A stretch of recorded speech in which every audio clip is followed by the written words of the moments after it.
రాష్ట్రాల్లో సంచలనం సృష్టించిన సృష్టి ఫెర్టిలిటీ సెంటర్ కేసు విచారణ కొనసాగుతోంది. ప్రధాన నిందితురాలు డాక్టర్ నమ్రతను పోలీసులు ప్రశ్నిస్తున్నారు. చెంచల్గూడ జైలు నుంచి పోలీసులు కస్టడీలోకి తీసుకున్నారు. నమ్రతను 5 రోజుల పాటు పోలీసుల కస్టడీకి సికింద్రాబాద్ కోర్టు అనుమతించింది. ఆమెకు గాంధీ ఆసుపత్రిలో వైద్య పరీక్ష నిర్వహించిన తర్వాత నార్త్ జోన్ డీసీపీ కార్యాలయానికి తరలించారు. తాను ఎలాంటి తప్పు చేయలేదని నమ్రత అంటున్నారు. ఓ ఆర్మీ అధికారి తప్పుడు ఆరోపణల వల్లే తనపై కేసు నమోదు చేశారని ఆరోపించారు. త్వరలో అన్ని విషయాలు వెల్లడిస్తారన్నారు. నమ్రత కస్టడీపై మరింత సమాచారం మా ప్రతినిధి ప్రవీణ్ అందిస్తారు.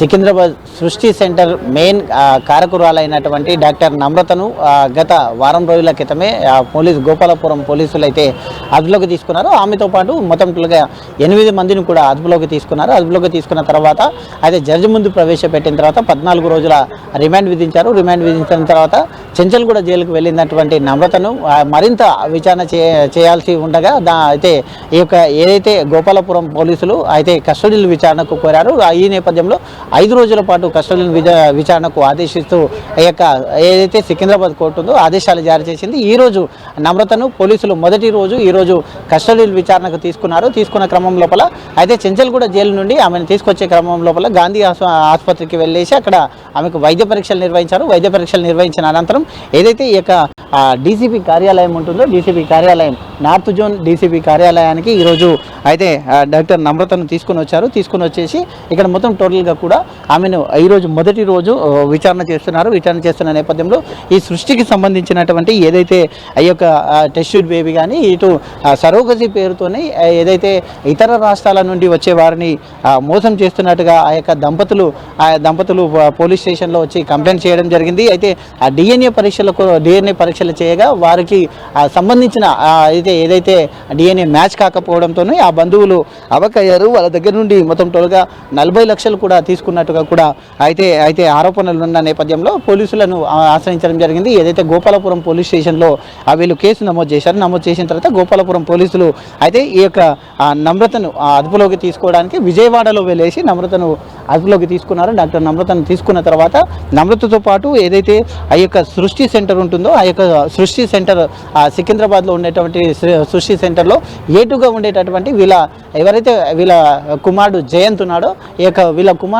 కుమారుడు అక్కడ అడ్వకేట్గా చేస్తూ ఉండి అక్కడ వచ్చినటువంటి బాధితులను కూడా భయభ్రాంతులకు గురి చేస్తూ బెదిరింపులకు పాల్పడుతున్నాడంటూ కూడా అయితే ఫిర్యాదులు వచ్చిన నేపథ్యంలో ఆయన పాత్ర పైన కూడా ఈరోజు విచారించబోతున్నారు. అదేవిధంగా ఎవరైతే విజయవాడలో ఉండేటటువంటి మేనేజర్ కళ్యాణి పాత్ర గురించి కూడా అయితే విచారించబోతున్నారు. అదేవిధంగా సికింద్రాబాద్కు చెందినటువంటి సికింద్రాబాద్ గాంధీ హాస్పిటల్లో అనెస్థీషియా చేస్తున్నటువంటి డాక్టర్ ప్రభుత్వ ఉద్యోగి అయినటువంటి డాక్టర్ అయితే ఈ దాంట్లో మెయిన్ రోల్గా ఉన్నట్టుగా కూడా తెలుస్తుంది. అనెస్థీషియా డాక్టర్ కాబట్టి అయితే ఆయన పైన ఆయన రోల్ ఏంది, ఈ దాంట్లో ఎన్ని రోజుల నుండి ఈమెకు సహకరిస్తున్నారనే ఉద్దేశంతో కూడా అవి అడగడానికి అయితే విచారిస్తున్నట్టుగా తెలుస్తుంది. మొత్తం టోటల్గా చూసుకుంటే ఈరోజు ఇక్కడ తీసుకొచ్చిన తర్వాత ఈరోజు సాయంత్రం 5 గంటల వరకు విచారిస్తారు. ఈరోజు మొదటి రోజు 5 గంటల వరకు విచారిస్తారు. ఆ తర్వాత కూడా రేపు ఉదయం అయితే 10 గంటల నుండి సాయంత్రం 5 గంటల వరకు ఈరోజు మొదటి రోజు ఇంకా 4 రోజులు కూడా విచారణ చేస్తారు. ఈ నేపథ్యం చూసుకుంటే మొత్తం టోల్గా ఈ వ్యవహారానికి సంబంధించి ఒక సికింద్రాబాద్ కేంద్రంగానే 40 మందికి మొత్తం టోల్గా 30 నుండి 40 మంది సరోగసి పేరుతోని ఆ దంపతులను మోసం చేసినట్టు కూడా ఆరోపణలు ఉన్నాయి. అయితే ఈమెను గాంధీ ఆసుపత్రి నుండి ఇక్కడ తరలిస్తున్నప్పుడు ఏదైతే విచారణకు నార్త్ జోన్ అయితే డీసీపీ కార్యాలయానికి తరలిస్తున్నప్పుడు కూడా కొన్ని తీవ్ర వ్యాఖ్యలు కూడా చేయడం జరిగింది. అయితే నేను ఎలాంటి తప్పు చేయలేదు, ఒక ఆర్మీకి సంబంధించిన వ్యక్తి నా పైన పగతో ఇదంతా చేశారంటూ కూడా చెప్తున్నటువంటి నమ్రత అయితే మీడియాతో చెప్పడం జరిగింది. ఈమెకు సంబంధించినటువంటి కొన్ని లింక్స్ ఉన్నాయి. కొన్ని ఇతర ఏఎన్ఎంస్ కానీ ఇక్కడ అంగన్వాడీ కానీ ఏదైతే గిరిజన ప్రాంతాలు ఉంటాయో అయితే ఏజెన్సీ ప్రాంతాలు ఉంటాయో ఆ ఏజెన్సీ ప్రాంతాలను కూడా టార్గెట్ చేస్తూ ఏజెన్సీ మహిళలకు అయితే మహిళలను కూడా గర్భిణీ స్త్రీలనే టార్గెట్గా చేస్తూ వీళ్ళ టీం కూడా పనిచేస్తుంది అంటూ కూడా కొన్ని ఊహాగానాలు వస్తున్న ఆ నేపథ్యంలో అవన్నీ మొత్తం టోల్గా వాటిపైన కూడా మొత్తం ఈ యొక్క దర్యాప్తు జరుగుతుంది కాబట్టి కొన్ని ఆరోపణలు కూడా ఉన్నాయి.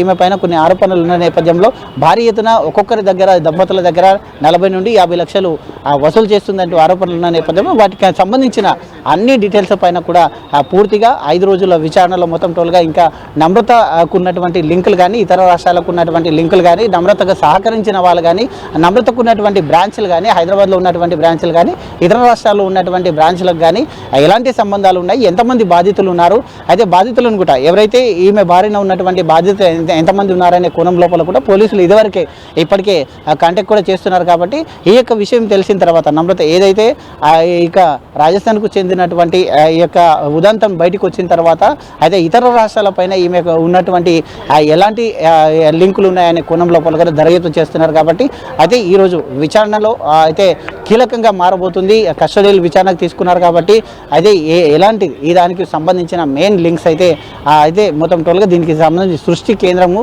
ఇతర రాష్ట్రాల లింకులను కూడా ప్రశ్నిస్తున్నట్టుగా తెలుస్తుంది. కెమెరా పర్సన్ నవీన్తో ప్రవీణ్, హై న్యూస్.